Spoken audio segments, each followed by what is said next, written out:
네, 안녕하세요. 이번에는 26년 2월 달에 봤었던 YM 고전읽기 논술 능력고사 초등학교 5, 6학년 된 학생들이 봤던 문제를 풀이해 보도록 하겠습니다.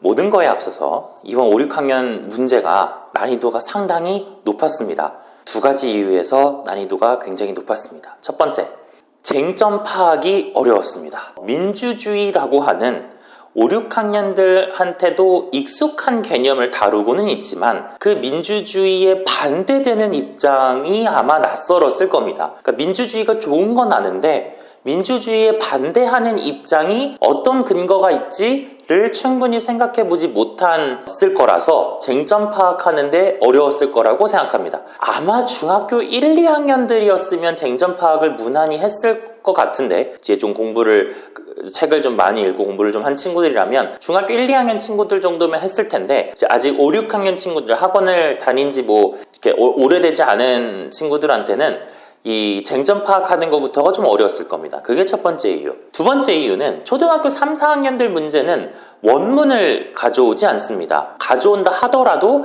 아주 짧게 쉬운 거를 가져옵니다. 근데 이번 지문 5개를 가져왔는데요. 5개가 모두 다 창작된 글이 아니라 기존에 있었던 글을 그대로 발췌한 거라서 불친절합니다. 대한민국 헌법 전문과 제1장 1조를 가져왔는데 요것마저도 사실 원문을 그대로 옮겨온 것이기 때문에 아마 어려웠을 거예요. 그래서 대부분의 친구들이 쟁점을 명확하게 파악하지 못하거나 민주주의에 대해 얘기한 것까지는 알겠는데 그 민주주의에 반대하는 입장이 어떤 입장이지를 정확하게 파악하지 못했던 것으로 보입니다. 그럼에도 불구하고 요 정도 난이도나 좀 더 쉽게 내긴 하겠지만 이거와 관련돼서 두 가지 능력을 키워야겠다라고 생각해 주시면 좋겠습니다. 첫 번째는 쟁점에 대해서 조금 더 많이 알아야 합니다. 그러니까 이 쟁점이라고 하는 것은 결국에 이 사회를 떠도는 가장 근원적인 문제들입니다. 그러니까 민주주의가 좋아요, 민주주의가 나빠요 보다 한층 더 고차원적인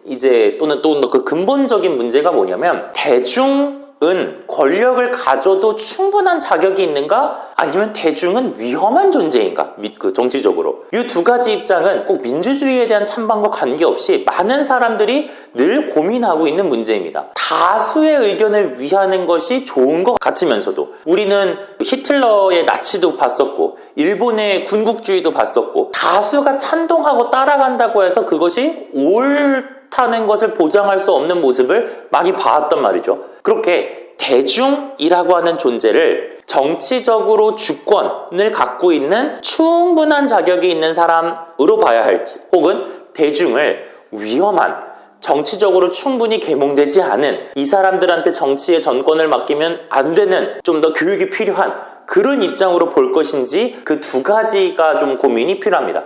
그런 쟁점이 이 문제에서 다뤘기 때문에 이제 앞으로 학원 수업에서도 마찬가지로 쟁점을 중심으로 글을 가르치게 됩니다. 특히 5, 6학년으로 올라가면 초등학교 3, 4학년 때 기본적인 독해력, 정말 문장을 읽고 독해하는 능력에서 조금 벗어나서 이 사회가 다루고 있는 쟁점들을 함께 다루기 때문에 쟁점 파악하는 데 충분한 노력을 기울여 주셨으면 좋겠고요. 두 번째, 원문을 읽는데 좀 익숙해지셔야 합니다. 우리 학원에서 읽히는 것들이 대체로 다 고전소설이다 보니까 그리고 비문학 지문을 가져온다고 해도 쉬운 술술술술 읽는 것이 아니라 굉장히 꼼꼼한 독해를 필요하는 사피엔스, 종의 기원, 코스모스 이런 친구들을 가져오다 보니까 원문을 읽고 그 저자가 하고 싶은 말이 명확하게 파악하는 훈련이 좀 돼야 합니다. 문학도 어렵고 비문학도 어렵습니다. 이번에는 비문학을 대체로 많이 가져왔는데 좀 어렵긴 했습니다. 그럼에도 불구하고 힌트는 충분히 있었습니다. 아마 쟁점을 문제에서 가르쳐줬다면 훨씬 더 수월하게 풀 수 있었을 것으로 보입니다. 제시문 가는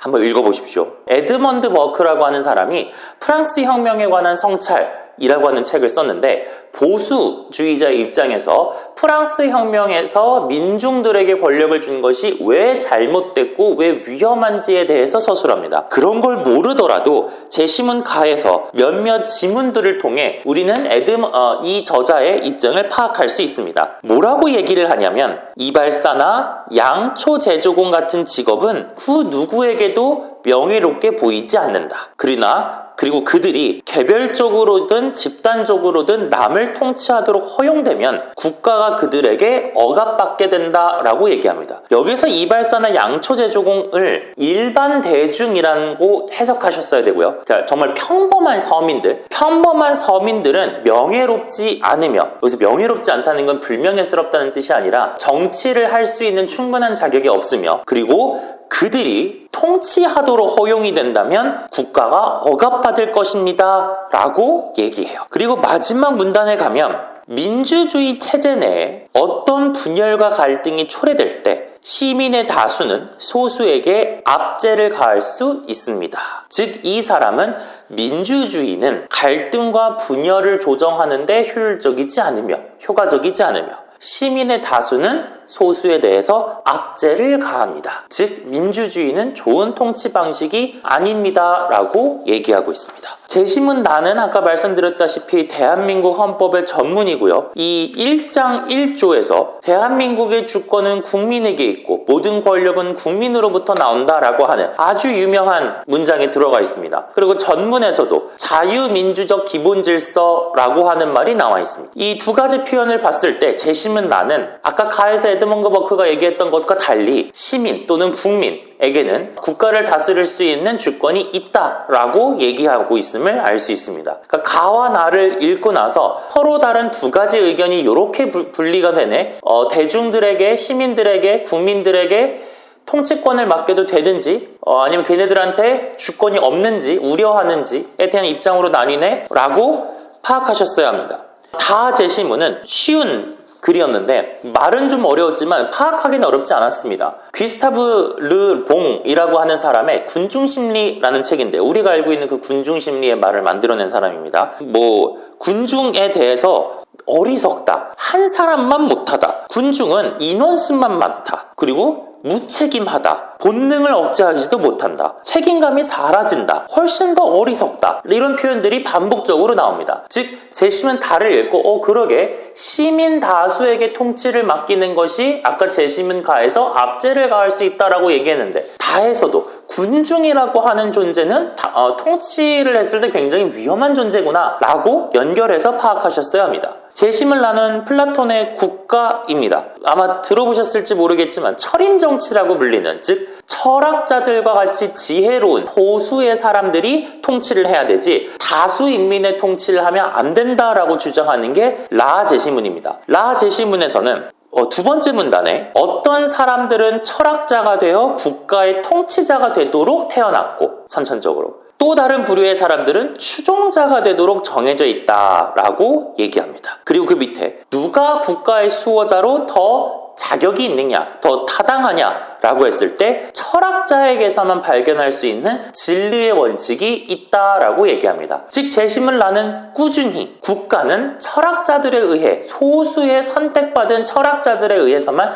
통치가 되어야 하지 다수의 통치는 위험하다기보다는 애초에 걔네들은 통치할 자격이 없다라고 얘기하고 있습니다. 이와 같이 가, 다, 라 세 재시문을 통해서 민주주의에 반대하는 또는 인민주권, 대중에게 통치권을 부여하는 행위, 어떻게 표현하셨어든 상관없습니다. 그것이 위험하고 비효율적이며 오히려 억압을 불러올 수 있다는 식으로 이제 주장을 하셨어야 되고요. 마지막 재심은 마까지 더 보면, 재심은 마는 원래는 CAS의 제3신분이란 무엇인가 라고 하는 책에서 가져왔습니다. 마찬가지로 프랑스 혁명 당시에 썼던 책입니다. 프랑스 혁명 직전에 이제 썼던 책인데, 여기서 원래 제3신분이라고 하면 부르주아 계층을 얘기합니다. 그러나 초등학교 5, 6학년 친구들이 제3신분이나 부르주아라는 계급의 그 용어에 어색할 것 같아서 모든 제3신분 내지는 부르주아라는 용어를 다 시민으로 바꾸었습니다. 그래서 이거는 사실 원문을 제가 조금 더 쉽게 가공한 것입니다. 시민이라는 단어로. 그래서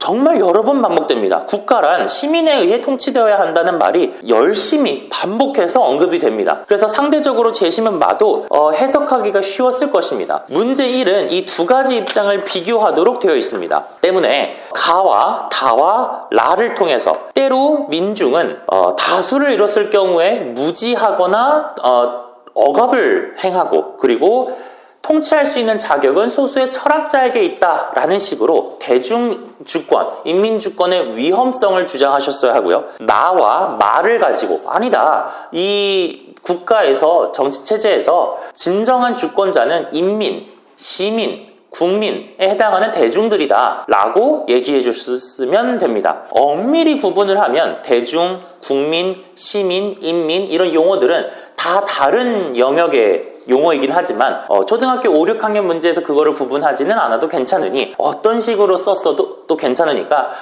민주주의를 옹호하는 인민주권의 얘기를 썼으면 됐습니다. 그리고 나서 가장 마지막 문제는 이 두 가지 입장에 따라 미국의 정치체제를 살펴보도록 하는 것이었습니다. 이거는 일부러 한문단어로 써서 그리고 이제 혼재되어 있어서 두 입장이 마구잡이로 혼재되어 있어서 분석을 조금 더 까다롭게 하도록 만들었는데 그래서 그런지 거의 대부분의 학생들이 이걸 분석하는데 실패했습니다. 미국의 정치체제는 마찬가지로 인민주권에 기반한 정치체제와 그래서 인민들에게 주권이 있으니 그들에게 투표권을 부여하고 누구를 선출할 수 있도록 하고 하는 체제와 인민들에게 어떤 권력을 몰빵할 경우 걔네들의 주권을 너무 많이 인정할 경우 국가가 혼란스럽거나 쉽게 바뀔 수 있는 위험이 있기 때문에 그거를 제어하는 제도적인 장치도 있습니다. 그 두 가지를 어느 정도 구분해 주었어야 합니다. 예컨대 상원 의원과 하원 의원, 행정부의 수반인 대통령을 모두 다 선거를 통해서 선출하는 것 뿐만 아니라 그 대통령이 임기를 지속할 수 없을 경우에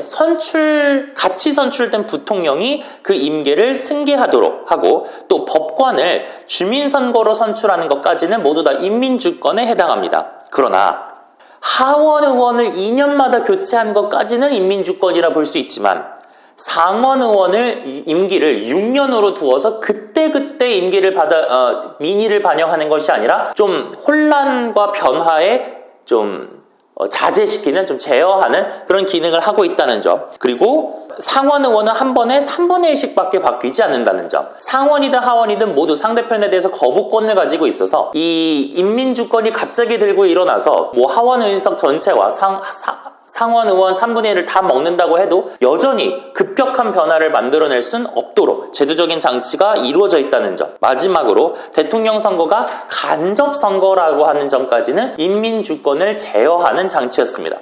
이거를 모두 다 발견하지 못하더라도 적어도 2-3개씩은 쓰면 충분한 답변이 되었을 것입니다. 이번 3대 능력고사에서는 확실히 까다로운 문제가 많이 나왔습니다. 쟁점 파악이 어렵고요. 제시문을 읽고 해석하는 것도 꽤 까다로웠습니다. 하지만 물론 난이도가 조금 조절돼서 쉬워지긴 하겠지만 그렇다고 원문이 아예 안 나오진 않고 쟁점이 말도 안 되게 유치해지진 않기 때문에 항상 문제와 글 속에서 이 제시문이 얘기하려고 하는 게 뭐지? 다른 제시문과의 관계는 어떻게 되지를 조금 더 심층적으로 고민해보면 좋을 듯 합니다. 그래도 학생들이 이 쟁점을 파악하는데 좀 어려움을 겪긴 했지만 그래도 좀 대단하다고, 좀 충분히 훌륭하다고 느꼈던 것은 그럼에도 불구하고 이 제시문들을 어떻게든 독해해서 두 가지 반대되는 입장을 찾으려고 노력했다는 거예요. 그리고 재밌는 거는 학생들이 아마 눈치채지 못했을 텐데 처음에는 잘못된 쟁점을 잡아서 분석하다가 막상 글을 써보니 그때 돼서야 좀 깨닫고 나중에 한 몇 줄 정도는 올바른 쟁점이 등장하는 경우도 있었습니다. 그러니까 충분히 도움 없이도 사실은 분석할 수 있는 글이었으니까 좀 공을 들여서 분석을 하면 너무 겁먹지 말고 다음 논술고사 때는 훨씬 더 깊은 쟁점 파악을 해보셨으면 좋겠습니다. 이것으로 26년 2월에 봤었던 초등 5, 6학년 3대 능력고사 해설 영상을 마치도록 하겠습니다.